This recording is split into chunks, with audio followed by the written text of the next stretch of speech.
شریعت کی روشنی میں ایسے لوگ مطلب کیا ہیں جو ووٹ بیچ دیتے ہیں؟ یہ شریعت کے اندر حرام ہے، اور پیسہ لے لینا ووٹ کے بدلے میں، یہ تو صراحتاً حرام ہے، صراحتاً حرام ہے، یہ شریعت میں حرام ہے۔ حرام ہے۔ اور میں سمجھتا ہوں کہ اس کی شناعت، اس کی اہمیت سور کا گوشت کھانے سے زیادہ حرام ہے۔ قوم کا سردار وہ ہوگا جو قوم کا خدمت گزار ہوگا۔ کچھ لوگ ایسے بھی ہیں اس مذہب کے اندر کہ وہ ووٹ ڈالنا، اس میں شریک ہونے کو، کہ آپ کو یہ دیکھنا ہے کہ اس کرسی پر جس شخص کو آپ بٹھا رہے ہیں، جس شخص کے آپ ان لوگوں کے لیے جو لوگ ووٹ نہیں ڈالتے، وَمَنْ أَظْلَمُ مِمَّنْ كَتَمَ شَهَادَةً عِنْدَهُ مِنَ اللَّهِ وَمَا اللَّهُ بِغَافِلٍ عَمَّا تَعْمَلُونَ۔ کہ اس سے بڑا ظالم کون ہوگا جس کو اللہ کی طرف سے کوئی گواہی دینے کا موقع دیا جائے اور اس گواہی کو چھپا نہیں دیا۔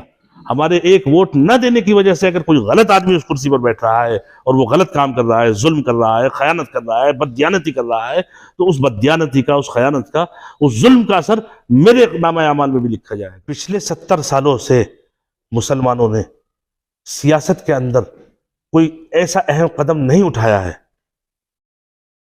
جس کی وجہ سے ان کی سیاست مضبوط ہو۔ اس کے نتائج یہ آئے ہیں سامنے کہ ہمیں بابری مسجد کی شہادت کا موقع دیا۔ حاجی واجد حسن صاحب آئے، ان سے بھی میرا تعلق ہوا، اور ان سے تعلق بھی اتنا ہوا کہ انہوں نے آ کر مجھ سے بتایا کہ ہم ایک ایسی یونٹ کانلے میں ڈال رہے ہیں جس سے کئی ہزار لوگوں کا فائدہ ہوگا اور ان کو روزگار ملے گا۔ تو میں نے باقاعدگی کے ساتھ اس کے اندر بڑا انویسٹمنٹ کیا الحمدللہ، جس کے ثبوت آج موجود ہے میرے پاس۔ اور جس لیول پہ اللہ نے ان کو مقام عطا کیا اور 10 سال کے لیے ان کو مقام عطا کیا، انہوں نے وہ کام نہیں کیا۔ پورا شہر آج کہہ رہا ہے اور پورا شہر ان سے پریشان۔ دوسرے کی دنیا بنانے کے لیے اپنی آخرت کو خراب کرنا سب سے بدترین عمل ہے۔ چند ٹکوں کے لیے آپ بک جاتے ہیں، اپنا زمین فروش کر کے اپنی امانت جو آپ کو سپرد اللہ نے کری تھی، اس امانت کو آپ غلط ہاتھوں میں دے دیتے ہیں۔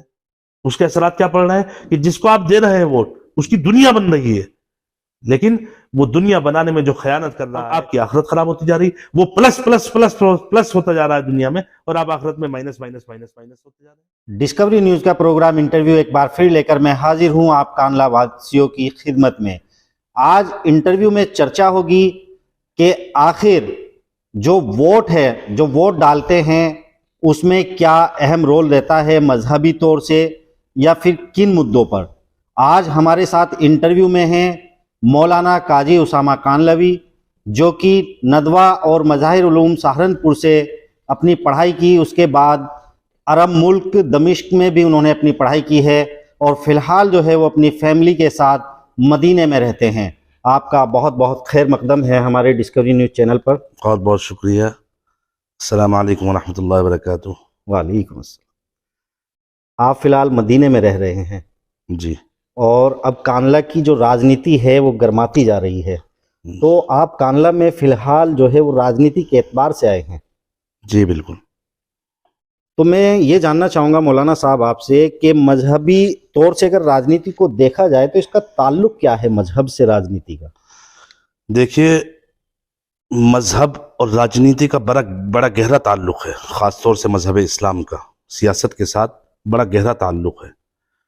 میں اس کے پیچھے ایک تمہید آپ کو بتا دوں کہ ہمارا مذہب اسلام اور یہ شریعت مطہرہ انسان کی زندگی کے تمام شعبہ جات پر محیط ہے۔ یعنی انسانی زندگی کے اوپر جو حالات آتے ہیں، ماں کے پیٹ سے نکلنے کے بعد سے لے کر زمین کے پیٹ میں جانے تک، یعنی پیدا ہونے سے لے کر مرنے تک، پوری زندگی میں جتنے حالات انسانی زندگی کے اوپر آتے ہیں، ان انسانی زندگی کے اوپر آنے والے حالات میں شریعت مطہرہ نے پوری رہنمائی فرمائی ہے کہ انسان کو کس حالت میں کس طرح زندگی گزارنی چاہیے۔ اور ہمارے مذہب کا سیاست سے تعلق آپ دیکھیں گے کہ نبی اقدس علیہ السلام نے مسجد نبوی میں بیٹھ کر سیاست کی ہے، مسجد سے سیاست کا ناطہ جوڑا، مسجد سے۔ جی۔ اس کے بعد حضرت ابوبکر صدیق رضی اللہ عنہ نے اسی کو ایک قدم آگے بڑھاتے ہوئے تقریباً 2/3 دنیا کے اوپر حکومت کی، اسلام کو ساتھ چھوڑ کر۔ اور اسی طرح پھر اس سے آگے بڑھے تو حضرت عمر فاروق نے 3/3 دنیا کے اوپر حکومت کی، اور ان کی حکومت ایسی تھی کہ 1400 سال بعد پیدا ہونے والے گاندھی جی نے اس حکومت کی تعریف کی، اس دور حکومت کی تعریف کی کہ ایسا دور حکومت نہ کبھی آیا تھا اور نہ کبھی آیا ہے اور نہ آنے والا زمانہ کبھی دیکھ پائے گا اس دور حکومت کو۔ مہاتما گاندھی جی نے بھی مہاتما گاندھی نے تعریف کی۔ ایک بات اور میں آپ سے جاننا چاہوں گا، مذہب سے- جیسا کہ آپ بتا رہے ہیں کہ مسجد سے راجنیتی کا، سیاست کا تعلق ہے، آج کل ہم دیکھتے ہیں جب نماز پڑھنے کے لیے جاتے ہیں تو لوگ کہتے ہیں کہ مسجد عبادت کی جگہ ہے، وہاں دوسرے کاموں کی اجازت نہیں ملتی، اس کو کس نظریے سے آپ دیکھتے ہیں؟ اصل میں مسئلہ یہ ہے کہ یہ بڑی ونمنا کی بات کہوں گا میں اس کو، یا ہماری شوئے قسمت کہیے، خاص طور سے ہندوستان کے تعلق سے، کہ مسجد کو صرف عبادت کے لیے ایک مخصوص جگہ تصور کیا گیا ہے، حالانکہ اسلام کے اندر مسجد ایک مرکز ہے جہاں سے سیاست بھی چلتی ہے، جہاں سے تعلیم کے شعبے بھی چلتے ہیں، جہاں عبادت بھی ہوتی ہے، اور جہاں سے باقاعدہ ٹریننگ بھی ہوتی ہے۔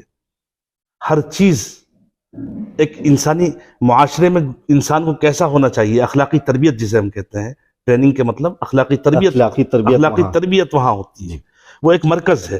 اسی لیے ہم نے وہ مراکز، اسلام نے یہ فرمایا کہ مرکزی وہ مراکز محلے وائز بھی ہوں کہ جس میں 5 وقت انسان آئے اور اپنی اخلاقی تربیت کرے، اس کے علاوہ ہفتے میں ایک مرتبہ ایک بڑی جامع مسجد ہو شہر کے اندر یا قصبے کے اندر، اس میں ہفتے میں ایک مرتبہ آئے، وہاں اس کی اخلاقی تربیت ہو، سیاسی تربیت ہو، سیاسی رہنمائی ہو۔ لیکن ہماری بڑی ونمنا ہے کہ ہم نے مسجد کو ایک صرف عبادت کا گھر بنا کر چھوڑ دیا ہے، سیاست کا تعلق مسجد سے الگ کر دیا ہے، تبھی سے سیاست کے اندر گندگی شروع ہو چکی ہے۔ یہ جو آئے دن سنتے رہتے ہیں کہ راجنیتی گندی ہو گئی ہے، یہ شریف لوگوں کا کام نہیں ہے۔ یہ اسی وجہ سے ہو گیا کہ ہم نے سیاست کا عبادت سے رشتہ ختم کر دیا، حالانکہ سیاست بھی ایک عبادت ہے۔ یعنی راجنیتی کو اگر آپ عبادت سمجھ کے کم کریں گے تو انشاءاللہ ایسی راجنیتی ابھر کر سامنے آئے گی جو ہمارے غیر مسلم بھائی بھی دیکھیں گے تو اس سے ایک اچھا پیغام لیں گے۔ لیکن ہمارے اچھے لوگوں نے چونکہ سیاست ختم کر دی، ہماری مسجدوں سے سیاست کا تعلق ختم کر دیا گیا، اس وجہ سے سیاست بے انتہا گندی ہو چکی ہے۔ بے انتہا گندی ہو چکی ہے۔ آج کل کی سیاست پہ کافی کمنٹ کیے جاتے ہیں، جی بالکل۔ لیکن اس کا آخر سدھار کا راستہ کیا ہے؟ اس کا سدھار کا راستہ ہماری نظر میں تو یہی ہے کہ اس کو دوبارہ عبادت سمجھا جائے، سیاست کو کا جو رشتہ مذہب سے قائم کیا گیا تھا، دوبارہ اس مذہب کے رشتے کو سیاست سے جوڑا جائے گا، سیاست کو دوبارہ مسجد کے اندر لایا جائے گا تو سیاست کی اچھائیاں سامنے ابھر کر آئیں گی، خاص طور سے اسلامی سیاست کی اچھائیاں۔ وہ سیاست جو تھی، وہ ہر کسی سیاست کو حق اور انصاف، وہ سیاست جس کا کانسیپٹ یہ رکھا گیا تھا، قوم کا سردار وہ ہوگا جو قوم کا خدمت گزار ہوگا، یعنی جس کے اندر جتنی خدمت کا جذبہ ہوگا وہ اس کو قوم کی سرداری عطا کی جائے گی۔ یہ سیاست کا کانسیپٹ ہمارے یہاں ایک اصول بنایا گیا تھا اسلام کے اندر۔ یعنی کہ سیوا دار بناتے ہیں، جی، نیتا نہیں بناتے۔ نیتا نہیں بنایا جاتا، سیوا دار بنایا جاتا ہے۔